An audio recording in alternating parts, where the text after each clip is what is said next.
1 minute ago. Billie stood up, took a breath, and said, "He told me if I ever spoke, I'd disappear like the others." Before we begin, viewer discretion is strongly advised. This video is for educational and entertainment purposes only. It was dead quiet in the courtroom. You could hear the air conditioning hum. Billie hadn't spoken in 3 years. Not to reporters, not to police, not even to her own sister. But today, sitting just 15 feet from the man who once paid for her college tuition and threatened to ruin her family, she finally broke the silence. The courtroom lights flickered a little, like even the building knew something was coming. Judge Henley leaned forward. Everyone else just froze. Phones stopped buzzing. Pens stopped moving. The prosecution looked surprised but ready. The defense looked scared. Billie wore a plain navy hoodie. No makeup. Her voice was soft but clear. "He made us sign things. We didn't understand. Told us it was for taxes. But it wasn't. It was control." In her left hand, she held a folder. Not fancy, just a cheap plastic one, the kind you'd see in a school bag. But inside it, a printed email chain and a photo. One nobody had seen in court before. The email subject line read, "Do not forward, delete after reading." From tcoleman@redhorsent.com to Billie Mercer, privaprotonmail.com. Date, 2:13 a.m. Subject, "Just remember who pays for your silence." Only one email was left in the chain. The rest had been wiped. But this one, it was enough. The victim, Billie Mercer, 24, she was once a backup dancer. Not famous, but always nearby, at rehearsals, after parties, and studio sessions. Billie wasn't the loud one. She wasn't the one flashing cameras or chasing clout. She just loved dancing, clean, honest. The kind of person who cried after auditions, not because she failed, but because she gave it her all. She was 19 when it started. He invited me to a thank you dinner. Said it was a reward for staying late after the tour wrap. I didn't think much of it, but there was no dinner. Just a ride to a penthouse she didn't recognize, a locked door, and music playing way too loud. He said no one would believe me anyway, Billie whispered. Her hand trembled as she held the paper. Court reporters scribbled down every word. Jurors looked pale. One wiped away a tear. Her folder had more. A USB stick. Scratched, dusty, barely working. Labeled only with one word, "Don't." When the clerk plugged it in, it buzzed like it might die. Then it opened a folder named Vault 2. Inside, time-stamped video clips from 2018 voice memos, labeled only by initial screenshots of text messages, some ending in "come alone." Billie looked away when the first audio played, a man's voice. Calm, casual, rehearsed.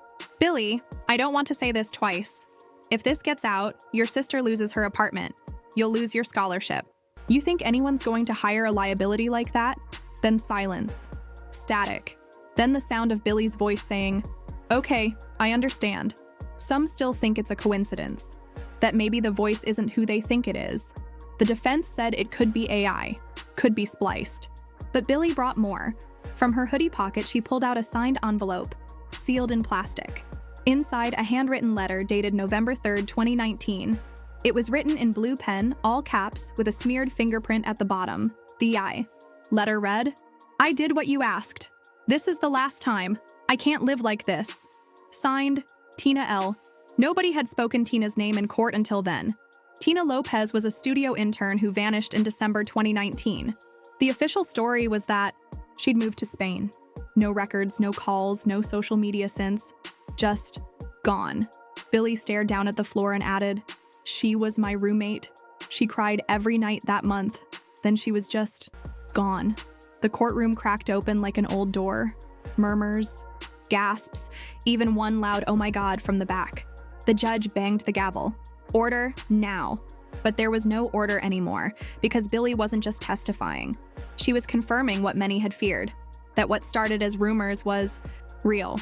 That those late-night whispers, those strange apartment vacancies, those sudden NDA emails, they were all connected. And for the first time, someone had finally put it all in one place. Voice, paper, audio, blood. She finished with a whisper, "He thought I'd be too scared to speak. He forgot who raised me." The room went still again. But then the judge asked, "Is that all, Ms. Mercer?" Billie didn't answer right away. She reached down to her bag, pulled out something small and white. It wasn't a phone. It wasn't a flash drive. It was a key. Not yet. she said.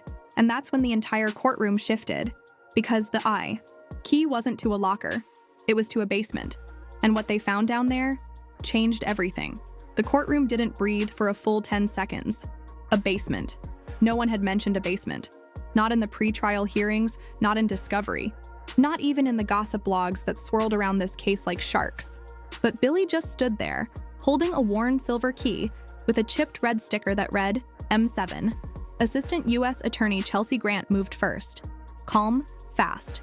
She whispered to her investigator, who vanished through the side exit. Judge Henley called for a 10-minute recess, but no one left their seat. The key matched an address in the Bronx, not a mansion, not a club, just a dull gray warehouse behind a shut-down printing shop, the kind of place that had no business being in this story. Until now. While the court paused, the team moved. A federal warrant was pulled. 4 agents drove to the site. Inside, a door, steel, heavy, locked with a chain. The key fit. And behind it, shelves, rows of shelves, labeled boxes, folders, phones, wallets, dozens of envelopes, some sealed, some torn open, Polaroids taped to cardboard, flash drives shoved in Ziploc bags, all tagged with dates, names, initials, some with notes scrawled in Sharpie. Too loud, paid off, vanished, still risky. Watch sister. The photos were worst, most were harmless. Headshots, party snaps, studio IDs. But some weren't. One showed a girl slumped on a couch, eyes open, lips slightly parted, a red circle drawn around her wrist. Another showed a bruised envelope labeled, "Do not file, hand only." Inside, a check for $75,000, never cashed. And then they found Tina's phone. Power off, cracked screen. Last text message still saved in drafts. "I'm not going back there. If anything happens to me, it was no name." Just an unfinished sentence. Like she ran out of time. Back in the courtroom, Billie sat with her hands folded. Calm. Like she'd already seen this day 100 times in her head. When court resumed, the judge asked again, "Ms. Mercer, how long have you known about the warehouse?" "Since October," she said. "But I wasn't the one who found it." And that's when she dropped the second name. It was Jordan. He worked for them. Jordan Crane, former assistant tour manager. Last seen publicly in 2021. Rumored to have moved overseas. But Billie claimed he never left. He stayed here. He was watching everything, sending me pieces, telling me who was next. She reached into her folder again, this time pulling out a napkin, folded 3 times. Faint grease stain in the corner, written on it in black pen. They keep them quiet with 3 things. 1. Money. 2. Shame. 3. Fear. Signed JK. The courtroom whispered again. Because Jordan's name had come up before, but never like this. Never as someone on the inside trying to help. But where was Jordan? That was the part that twisted everyone's stomach. Prosecutor Grant pulled up another file. This one was short. Incident report, January 7th, 2022, Central Park. Description: unidentified male, found unconscious, no ID, possible overdose. The photo attached to the report was blurred, but the nose ring was the same. The tattoo behind the left ear matched. It was Jordan. He'd been alive, just erased. No one claimed him. No one paid the hospital bill. And after 2 weeks, he disappeared again. Some say he fled. Some say he was taken. But Billie said one thing that froze the room. He told me the walls had eyes. And if he went quiet, it meant they saw him. They called for an emergency in-chamber review. The USB from Billie's folder, the one labeled "Don't," had metadata that led back to a private Dropbox account. Hidden, encrypted, password protected. They cracked it using Billie's birth year, and the initials TL. What they found inside was worse than the warehouse. Hundreds of recordings. Most audio, some video, all short. All under 2 minutes. Whispers, arguments, crying, begging. The same voice kept showing up. Male, deep, calm. The kind of voice that doesn't yell to scare you. It just talks slow, like it knows you'll obey. One file was simply called Tina Final, the T. Courtroom didn't play it aloud, but the reaction on the judge's face said everything. Still, not everyone believed it. The defense tried to argue that Billie was unstable, that her files were forged, that the warehouse was planted, that she had a hero complex and was just trying to become the face of something she imagined. But then Billie said one last thing that cracked the case open wider. She looked at the defense lawyer, dead in the eye, and said, You told me in 2019 that I'd never be able to prove this, that you'd bury the story before I buried my dad. Remember that? The lawyer flinched, because that wasn't in any record. That was a private conversation, one no one was supposed to know. But Billie remembered. Every word, every threat, every bribe, every night she tried to pretend she was okay. The courtroom felt colder after that, like winter had stepped inside. And then came the next surprise. Prosecutor Grant turned to the court and said, "We have one more witness." She came forward after seeing Billie's name on the docket. The doors opened. A woman in her 30s stepped in. Black jeans, denim jacket, bandage on her left arm. She didn't look like a lawyer, or a celebrity, or a plant. But when she said her name, "My name is Clarissa. I used to clean the basement," you could feel the oxygen drain from the room. She wasn't a victim. She was a witness. And what she saw down there made Billie's folder look like nothing.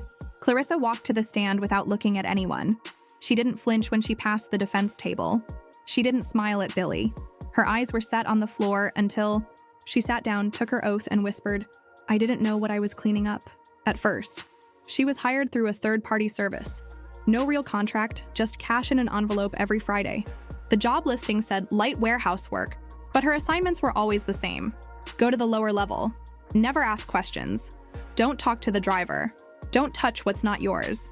She was told to wear gloves. Always. And she was told to use special trash bags. Thick, black, no brand label. I never saw people down there. Just things. Clothes, phones, folders. Her voice cracked. Sometimes there was blood. There was a pause. A long one, and then she added, "I found a bracelet once, with the name Tina on it. I was told to burn it." The prosecution showed her a photo. The bracelet Billie had turned in last month, one she said was her roommate's. Clarissa confirmed it. "I put it in my coat instead. I don't know why, I just couldn't." She took the bracelet from her purse, placed it gently on the witness table, and whispered, "I knew one day someone would come looking for her." That's when Billie started crying. Not loud, not messy, just tears running down like something finally broke inside her. Like she'd been holding the whole building up on her back, and someone finally stepped in to help carry it. Clarissa kept going.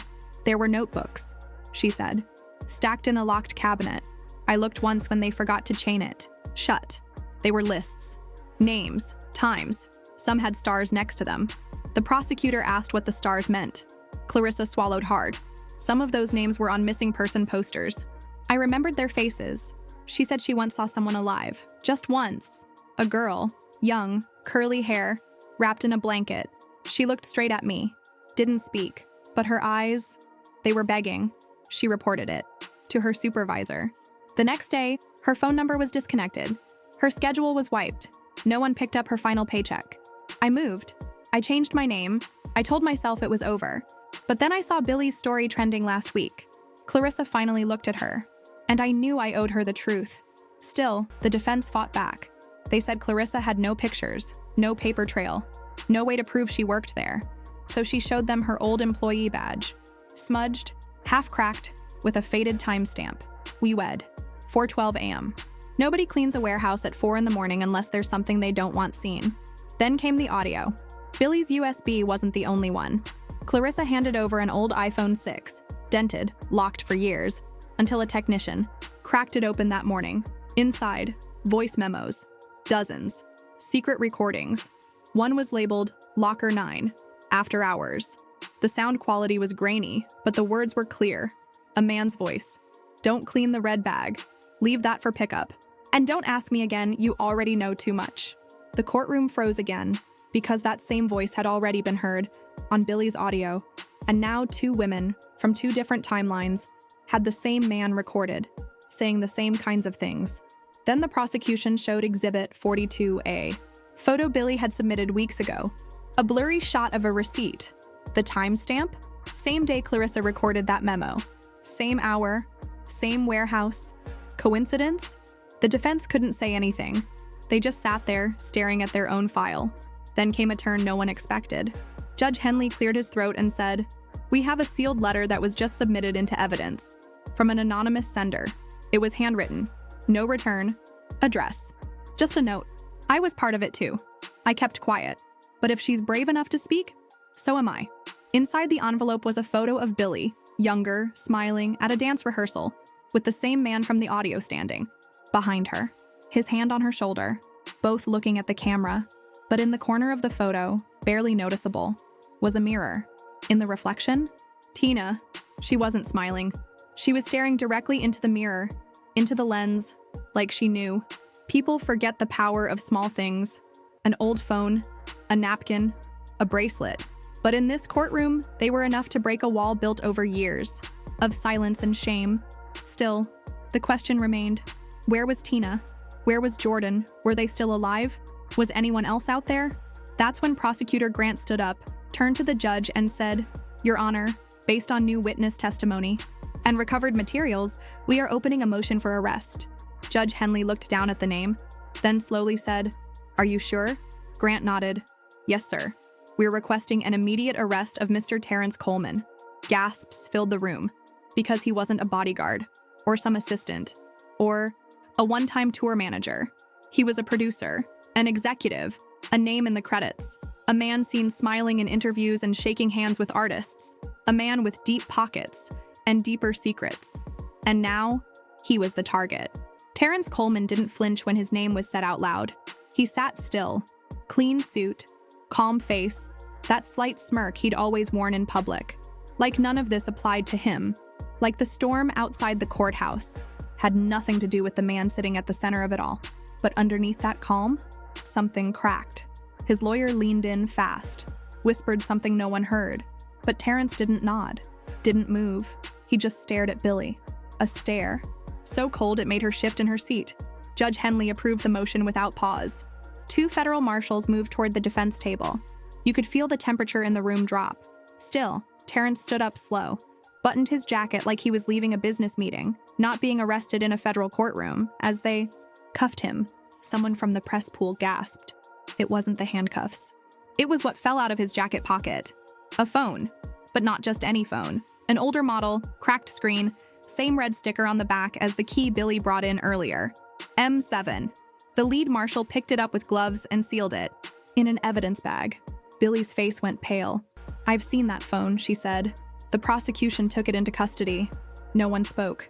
Even the judge seemed frozen, because they hadn't unlocked it yet, and no one knew what was on it. That night, federal agents searched Terrence Coleman's Manhattan apartment. Inside a locked cabinet, they found 6 more phones, all with similar red stickers, some labeled M4, M2, and one marked just TL. They also found something else. A large duffel bag, hidden behind a false wall in the closet. Inside were 6 passports, all with different names, but his face $280,000 in cash, wrapped in rubber bands. A single-page document titled, "Emergency, Contacts, Burn After Read." At the top of the list, T. Coleman J. Crane. Status, unstable, moved. CL. Cleaning, weekly vault key, red tag, hoodie pocket. The prosecution confirmed it. CL was Clarissa Lopez, the cleaning woman who just testified. And the vault key? Exactly where Billie had kept it. Someone had been watching all of them. Not just threatening, tracking. The next morning, they cracked the phone. It took 8 hours. And when they did, a locked photo vault opened. 52 images, all dated between 2017 and 2020. Some showed studio sessions, others, hotel hallways, club backrooms, studio storage closets. And in 5 of the photos, without her knowing, was Billie. In one, she was sitting on the floor, tying her shoes. In another, she was walking into a stairwell. In every shot, she was alone. And behind her, a reflection, a figure. Same height, same jacket, same shadowed face. Terrence. The most haunting image was the last. Tina, at a mirror. Same room from the reflection in Billie's photo, but this time she wasn't staring blankly. She had written something in lipstick across the glass. I tried. And below it, a time, 42 a.m. That timestamp matched the exact moment Jordan Crane's voice memo had ended, which meant one thing. Tina was alive, and trying to speak, until that very last second. Not everyone believed it still. Terrence's team called it fake, said the photos were altered, claimed the phones were planted, claimed Billie was mentally unstable and Clarissa had been paid off. But when Prosecutor Grant brought out the physical ledger from the Bronx basement, the one Clarissa mentioned, and flipped to page 17. She read aloud, Billie Mercer, M7, Sister Leverage, track till Q4, arrange payout or vault entry, and then Tina Lopez, M4, room 3, observed refusal, prepare alternative, file. No one in that courtroom knew what alternative file meant, but everyone had a guess. Still, the case wasn't over, because then, something no one expected happened. A letter arrived that morning at the courthouse. No return address, same handwriting as the first anonymous letter. Inside was a USB, clean this time, labeled simply, Final. Court officers scanned it. No malware, just a single video. When it played in the courtroom, the room fell dead silent. It was a selfie video. Jordan, Crane, pale, dirty hoodie, sitting in what looked like a motel bathroom. He whispered, if you're watching this, it means Billie made it. That's all I wanted. His eyes were swollen, like he hadn't slept in days. They used me. I didn't know at first. I thought I was helping. Thought it was just tight security, background checks. But I started seeing things. Tracking forms. Footage that didn't make sense. Girls that stopped showing up. Folders labeled with exit dates that weren't real exits. He held up a notebook, flicked through the pages. This is the list. The real one. Names, codes, vaults. I took it when I ran, and then he said it. They're watching me. If I go silent, it wasn't by choice. The video ended with static, then black, then a frame of text. 3:42 a.m. She tried. So did I. People in the courtroom cried. Not loud, not dramatic, just quiet sobbing. Because even if they didn't know Tina, or Jordan, or Billie, they knew pain when they saw it. Judge Henley stood, and for the first time, his voice broke. We will not bury this. Not again. But Billie wasn't done. She leaned forward, looked directly at the jury, and said, there's still one more name you haven't heard. The jury stared at Billie, silent, waiting. She didn't blink. Her voice didn't shake. There's one more person behind all this. He's not in the files, not in the warehouse, not on any of the tapes. She looked straight at the prosecution table, because he made sure to never leave a trail. Gasps rose. You could feel it coming, the kind of name drop that changes everything. It's Marcus Vaughn. The room erupted. Marcus Vaughn, founder of Vaughn and Echo Records. Award-winning producer, philanthropist, the man who hosted charity galas and mentored young artists on talk shows, the man who hired Terrence Coleman in the first place, the man who discovered Billie at a youth dance showcase in 2017. The judge banged his gavel. Order in the court. Billie kept going. He's the one who called me. He's the one who said, you want to make it? I can help you. She reached into her folder one last time. This time, she held up a signed NDA. Paper yellowed with time, corners bent. Dated June 2nd, 2018, witnessed by Marcus Vaughn, signed by Billie Mercer, age 17. The courtroom froze because Billie had never been officially listed as a victim in his circle. That document had been sealed under a separate business entity, one now defunct, until now. Prosecutor Grant stood up. Your Honor, we move to open an emergency investigation into Marcus Vaughn. The defense shouted over her, claiming slander, screamed about career damage and reputational harm. But the judge didn't stop it, because Billie had proof, voice messages, emails from burner accounts, a full printed text thread between her and someone saved in her phone as MV work only. The last message? Delete all that. You got paid Thursday, 3:42 a.m., same exact timestamp as Tina's mirror, same as Jordan's last recording, 42 a.m., the moment everything stopped. The prosecutor continued, we've found 3 other NDAs from that same entity, all signed by underage girls, all referencing Marcus Vaughn's mentorship program. No one said a word. Even the press pool stopped typing, and then Clarissa, still in the courtroom gallery, stood up and spoke, without permission. He was at the warehouse. Twice. I saw him with my own eyes. The judge didn't silence her, because nobody could. It was too late to put the lid back on. Marcus Vaughn wasn't in the room that day. He was out of state, or so his team said. But the federal agents had already started moving. The second Billie said his name, a sealed warrant activated. His travel was frozen. His accounts flagged. By 5:13 p.m., U.S. Marshals had reached his New Jersey estate. By 5:27 p.m., he was in custody. And by 6:01 p.m., the public knew. Photos, video, sirens outside his gate, A man who had stood on stages, holding Grammys and thanking every brave woman in the industry, now ducked into the back of a government SUV, hands behind his back. Inside the courtroom, Billie said nothing more. She sat, quiet, watching it all finally crash down. The jury was dismissed early. They were crying too. Outside the courthouse, a small crowd had gathered. Some were victims, some were survivors.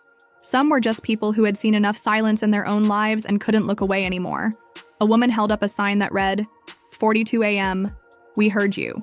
The press tried to twist it.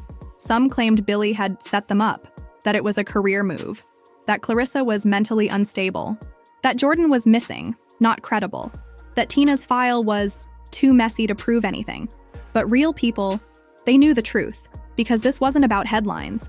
It was about everything that happened behind locked doors, behind fake contracts, behind the illusion of fame and power, and it was about those who tried to speak and were punished for it. The court officially charged Terrence Coleman with obstruction of justice, witness intimidation, unlawful surveillance, conspiracy to traffic minors. Marcus Vaughn was hit harder, federal racketeering, coercion, destruction of evidence, multiple counts of unlawful contracts with minors. Clarissa was placed in witness protection. Jordan's notebook was submitted as exhibit number 101. His status is still unknown, but Billie believes he's out there, waiting. As for Billie, she walked out of the courthouse that night to the sound of silence. No reporters yelling her name, no fake friends waiting with cameras, just the wind and her. She didn't smile, but she did say something, to herself, to the air, maybe to Tina. You tried. I finished it. This wasn't just one expose. It was a collapse. One that started with a girl too scared to speak, a dusty flash drive labeled, "Don't," and a bracelet that someone refused to burn. Sometimes the smallest things carry the heaviest truth, and sometimes all it takes is one person brave enough to say, "No more."